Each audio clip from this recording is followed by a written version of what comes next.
Welcome दोस्तों, आप देख रहे हैं रहस्यमय कहानी। मैं दीपक कुमार आपको स्वागत करता हूँ आज की कहानी में। तो दोस्तों, आज की कहानी का शीर्षक है रायपुर की हाईवे। तो चलिए बढ़ते हैं आज की कहानी की ओर।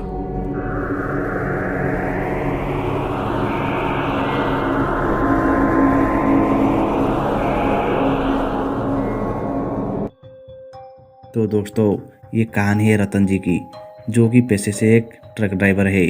वो बताते हैं कि ये उन दिनों की बात है जब मैं इतने साल से ट्रक ड्राइविंग कर रहा था। वहीं दूसरी ओर मेरी साथ पहली बार सफ़र कर रही मेरे दोस्त काफ़ी डरा हुआ था। आखिरी ट्रक के बाहर का नज़ारा ही कुछ ऐसा था।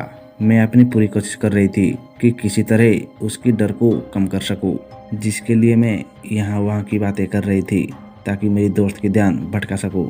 मगर मेरी ये सारी बात उसके ऊपर कुछ असर ही नहीं हो पा रहा था, और उसे होता भी तो कैसे। आखिर उसने इतने किस्से कहानी जो सुनी हुई थी अपनी दूसरे साथियों से, और शायद मेरी कोशिश करना भी बेमतलब था, क्योंकि उसके जहन में हाईवे को लेकर उसके साथियों ने काफ़ी डर जो बैठा दिया था, जिसके असर उसके चेहरे पर साफ साफ झलक रहा था। इसी बीच जब थोड़ी देर के लिए खामोशी हुई तो मेरी नज़र बाहर की ओर गया, जिससे पता चला कि अब हम लोग जयपुर हाईवे पर है। मगर अभी भी ट्रक के अंदर खामोशी बनी हुई थी और सब कुछ सामान्य चल रहा था। ट्रक के अंदर की पल भर की खामोशी तब टूटी जब अचानक ही मेरे दोस्त जोर से चीखने लगा। उसकी एकदम से चीखने से मैं भी एक पल के लिए हड़बड़ाते हो गई। जब मैंने उसको यूं चीखने का कारण पूछा तो वो पहले तो घबराता रहा। वो बोलना तो चाहता था, मगर उसके मुंह से आवाज़ ही नहीं निकल रही थी। बस वो सामने की ओर इशारा किए जा रहा था। उसकी ऐसी हालत देखकर अब मुझे भी घबराहट होने लगी थी। उस घबराहट में मेरे से ब्रेक लग गया। जैसे ही गाड़ी रुकी तो मेरी घबराता हुआ दोस्त चिल्लाते हुए बोला, यहाँ ट्रक मत रुको, ये जगह सही नहीं है। फिर मैंने वहाँ से गाड़ी बढ़ाना ही ठीक समझा। अभी गाड़ी आगे थोड़ी बढ़ी थी कि एक बाइक बड़ी तेज़ी से हमें ओवरटेक करते हुए आगे निकली और अपना संतुलन खोते हुए सड़क से दूर झाड़ियों में जा गिरा। तभी मैं और मेरा दोस्त उसकी मदद के लिए उसके पास पहुंचे, जहां हमने पाया कि उस बाइक चालक को बहुत चोट आई है, मगर वो अभी भी होश में था। लिहाजा हम किसी तरह से उसे झाड़ियों से बाहर निकाला। तभी मैंने देखा कि वो भी ठीक मेरी दोस्त की तरह ही डरा हुआ था, और वो भी कुछ बोल नहीं पा रहा था। इतने में मेरा दोस्त उसको कहा कि कहीं तुमने भी तो सर कटा हुआ भूत नहीं देख लिया।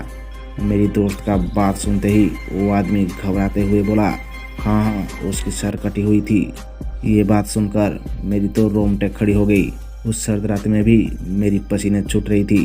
तभी मेरी दोस्त ने कहा कि यहाँ रुकना ठीक नहीं है, चलो यहाँ से जल्दी निकलते हैं। फिर हम सभी वहाँ से उसी वक्त निकल गए।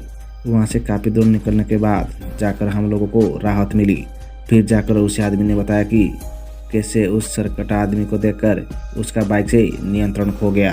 खैर, सारी बात सुनने के बाद हम उसको आगे छोड़ दिया। लंबे सफ़र के बाद हम मुंबई पहुँचे।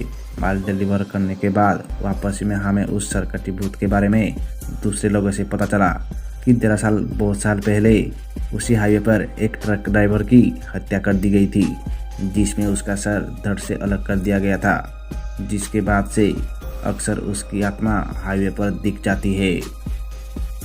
तो दोस्तों, इस कहानी में बस इतना ही। कहानी अगर आपको अच्छी लगी है तो लाइक शेयर सब्सक्राइब। मैं दीपक कुमार मिलती हूँ फिर एक नई कहानी में। तब तक बाय एंड टेक केयर।